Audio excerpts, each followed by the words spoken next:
बिजुका। प्रेमचंद की कहानी का हूरी इतना बूढ़ा हो चुका था कि उसकी पलकों और भौहों तक के बाल सफ़ेद हो गए थे। कमर में खून पड़ गया था और हाथों की नसें सांवले खुरदुरे गोश्त में से उभर आई थी। इस असना में उसके यहाँ 2 बेटे हुए थे जो अब नहीं रहे। एक गंगा में नहा रहा था कि डूब गया और दूसरा पुलिस मुकाबले में मारा गया। पुलिस के साथ उसका मुकाबला क्यों हुआ उसमें कुछ ऐसी बताने की बात नहीं। जब भी कोई आदमी अपने वजूद से वाकिफ़ हो जाता है और अपने इर्द गिर्द फैली हुई बेचैनी महसूस करने लगता है तो उसका पुलिस के साथ मुकाबला हो जाना कुदरती हो जाता है। बस ऐसा ही कुछ उसके साथ भी हुआ था और बूढ़े हूरी के हाथ हल्के हत्थे को थामे हुए एक बार ढीले पड़े, ज़रा कांपे और फिर उसकी गिरफ्त अपने आप मजबूत हो गई। उसने बैलों को हाँक लगाई और हल्का फल जमीन का सीना चीरता हुआ आगे बढ़ गया। इन दोनों बेटों की बीवियां थी और उसके आगे उनके 5 बच्चे, 3 गंगा में डूबने वाले के और 2 पुलिस मुकाबले में मारे जाने वाले के थे। अब इन सब की परवरिश का बार हूरी पर आन पड़ा था और उसके बूढ़े जिस्म में खून जोर से गर्दिश करने लगा था। उस दिन आसमान सूरज निकलने से पहले कुछ ज्यादा ही सुर्ख था और हूरी के आंगन के कुएं के गिर्द 5 बच्चे नंग दुरंग बैठे नहा रहे थे।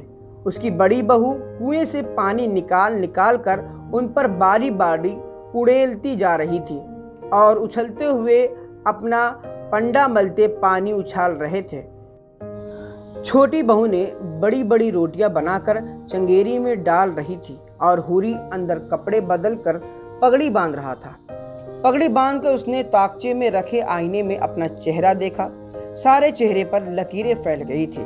उसने करीब ही लटकी हुई हनुमान जी की छोटी सी तस्वीर के सामने आंखें बंद करके दोनों हाथ जोड़कर सर झुकाया और फिर दरवाजे में से गुजरकर बाहर आंगन में आ गया। सब तैयार हैं? इस कदर ऊंची आवाज में पूछा। हाँ बापू, सब बच्चे एक साथ बोल उठे। बहुओं ने अपने सर पर पल्लू दुरुस्त किए और उनके हाथ तेजी से चलने लगे। हूरी ने देखा कि अभी कोई भी तैयार नहीं था, सब झूठ बोल रहे थे। उसने सोचा ये झूठ हमारी जिंदगी के लिए कितना जरूरी है। अगर भगवान ने हमें झूठ जैसी नेमत ना दी होती तो लोग धड़ाधड़ मरने लग जाते। उसके पास जीने का कोई बहाना न रह जाता। हम पहले झूठ बोलते हैं और फिर उसे सच साबित करने की कोशिश में देर तक जिंदा रहते हैं। हूरी के पोते पोतियां और बहुएं अभी अभी बोले हुए झूठ को सच साबित करने में पूरी तुंदुदुही से जुट गए। जब तक हूरी ने एक कोने में पड़े कटाई के औजार निकाले और अब वो सचमुच तैयार हो चुके थे।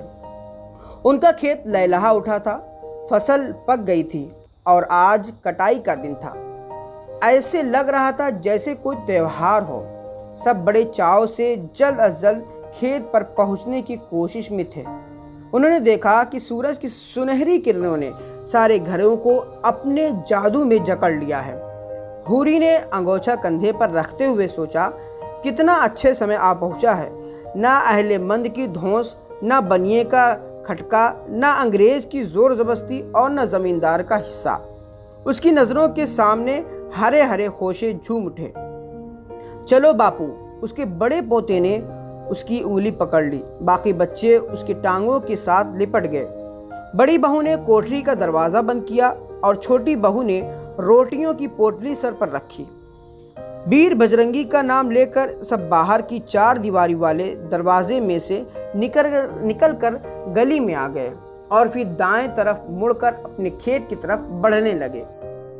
गांव की गलियारों में चहल पहल शुरू हो चुकी थी। लोग खेतों को आ जा रहे थे। सबके दिलों में मसरत के अनार फूटते महसूस हो रहे थे। सबकी आंखें पकी फसलों को देखकर चमक रही थी। हूरी को लगा जैसे जिंदगी कल से आज जरा मुख्तलिफ है। उसने पलटकर अपने पीछे आते हुए बच्चों की तरफ देखा। वो बिल्कुल वैसे ही लग रहे थे जैसे किसान के बच्चे होते हैं, सांवले मरियल से, जो जीप गाड़ी की पहियों की आवाज़ और मौसम की आहट से डर जाते हैं। बहुएं वैसी ही थी जैसे कि गरीब किसान की बेवा औरतें होती हैं, चेहरे घूंघटों में छिपे हुए और लिबास की एक एक सलवट में गरीबी जुओं की तरह छिपी बैठी। वो सर झुकाकर फिर आगे बढ़ने लगा। गांव के आखिरी मकान से गुजरकर आगे खुले खेत थे। करीब ही रहट खामोश खड़ा था। नीम के दरख्त के नीचे एक कुत्ता बेफिक्री से सोया हुआ था। दूर तवेले में कुछ गायें, भैंसें और बैल चारा खाकर फुंकारे मार रहे थे। सामने दूर दूर तक लहलाते हुए सुनहरी खेत थे। उन सब खेतों के बाद जरा दूर जब ये सब खेत खत्म हो जाएंगे और फिर छोटा सा नाला पार करके अलग थलग हुरी का खेत था, जिसमें झूना पक कर अंगड़ाइयां ले रहा था। वो सब पगडंडियों पर चलते हुए दूर से ऐसे लग रहे थे जैसे रंग बिरंगे कपड़े घास पर रेंग रहे हों। वो सब खेत की तरफ जा रहे थे जिसके आगे थल था, दूर दूर तक फैला हुआ, जिसमें कहीं हरियाली नजर न आई थी। बस थोड़ी थोड़ी बेजान मिट्टी थी जिस पर पांव रखते ही धंस जाता था, और मिट्टी यूं भुरभुरी हुई थी जैसे उसके दोनों बेटों की हड्डियां चिता में जलकर फूल बन गई थी और फिर हाथ लगाते ही रेत की तरह बिखर जाती थी। वो थल धीरे धीरे बढ़ रहा था। हुरी को याद आया पिछले 50 वर्षों में वो 2 हाथ आगे बढ़ आया था।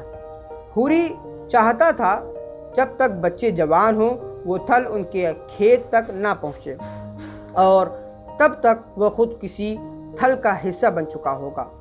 पगडंडियों का ना खत्म होने वाला सिलसिला और उस पर हुरी और उसके ख़ानदान के लोग की हरकत करते हुए नंगे पांव सूरज आसमान की मशरकी खिड़की में से झांक कर देख रहा था। चलते चलते उसके पांव मिट्टी से अट गए थे। कई इर्द गिर्द के खेतों में लोग कटाई करने में मसरूफ़ थे। वो आते जाते को राम राम कहते और फिर किसी अनजाने जोश और वलवले के साथ टहनियों को दरांती से काट कर एक तरफ रख देते। उन्होंने बारी बारी नाला पार किया। नाले में पानी नाम को भी ना बहने को अंदर की रेत मिट्टी बिल्कुल खुश्क हो चुकी थी और उस पर अजीब व गरीब नक्शो निगार बने थे। वो पानी के पांव के निशान था और सामने लहलाता हुआ खेत नजर आ रहा था। सबका दिल बिल्लियों उछलने लगा। फसल कटेगी तो उसका आंगन फूस से भर जाएगा और कोठरी अनाज से। फिर कुटिया पर बैठकर भात खाने का मजा आएगा। क्या डकारें आएंगी पेट भर जाने के बाद। इन सब ने एक ही बार सोचा। अचानक हुरी के कदम रुक गए। वो सब भी रुक गए। हुरी खेत की तरफ हैरानी से देख रहा था।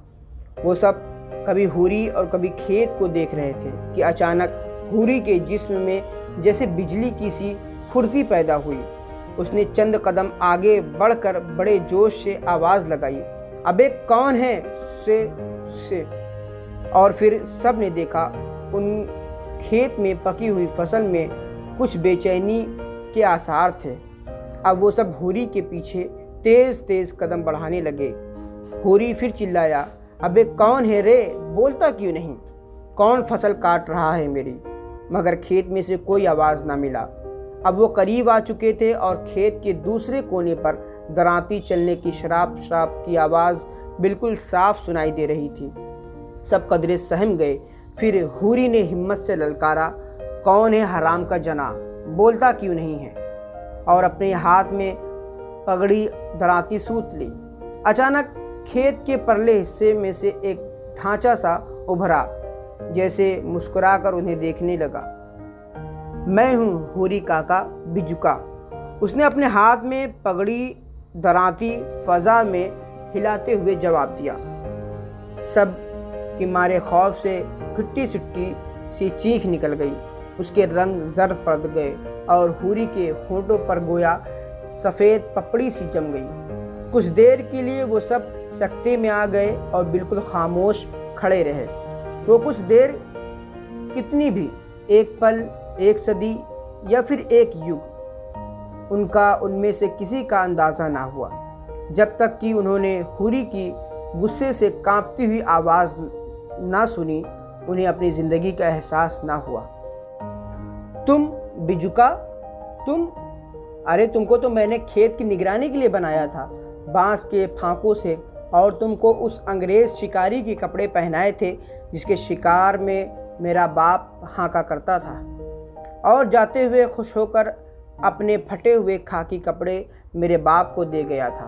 तेरा चेहरा मेरे घर की बेकार हांडी से बना था और उस पर उसी अंग्रेज़ शिकारी का टोपा रख दिया था। अरे तू बेजान पतला मेरी फसल काट रहा है। हुरी कहता हुआ आगे बढ़ रहा था और बिजुका बदस्तूर उसकी तरफ देखता हुआ मुस्कुरा रहा था, जैसे उस पर हुरी की किसी बात का कोई असर ना हुआ हो। जैसे ही वो करीब पहुँचे उन्होंने देखा फसल 1/4 के करीब कट चुकी है और बिजुका उसके करीब दरांती हाथ में लिए खड़ा मुस्कुरा रहा है। वो सब हैरान हुए कि उसके पास दरांती कहाँ से आ गई। वो कई महीनों से उसे देख रहे थे। बेजान बिजुका दोनों हाथों से खाली खड़ा रहता था, मगर आज वह आदमी लग रहा था, गोश्त पोश्त का उन जैसा आदमी। ये मंजर देखकर हुरी तो जैसे बिल्कुल पागल हो उठा। उसने आगे बढ़कर उसे एक जोरदार धक्का दिया, मगर बिजुका का तो अपनी जगह से बिल्कुल ना हिला। अलबत्ता हुरी अपनी ही जोर के मार खाकर दूर जा गिरा। सब लोग चीखते हुए हुरी की तरफ बढ़े। वो अपनी कमर पर हाथ रखे उठने की कोशिश कर रहा था। सब ने उसे सहारा दिया। उसने खौफजदा होकर बिजुका की तरफ देखते हुए कहा, तू मुझसे भी ताकतवर हो चुका है बिजुका, मुझसे जिसने तुम्हें अपने हाथों से बनाया अपनी फसल की हिफाजत के वास्ते।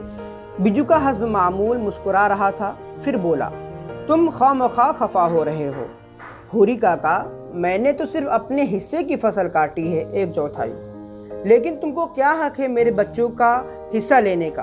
तुम कौन होते हो? मेरा हक है हुरी काका, क्योंकि मैं हूँ और मैंने इस खेत की हिफाजत की है। लेकिन मैंने तो तुम्हें बेजान समझकर यहाँ खड़ा किया था और बेजान चीज़ का कोई हक नहीं होता। ये तुम्हारे हाथ में दरांती कहाँ से आ गई? बिजुका ने एक जोरदार कहकहा लगाया, तुम बड़े भोले हो हुरी काका, खुद ही मुझसे बातें कर रहे हो और फिर मुझको बेजान समझते हो।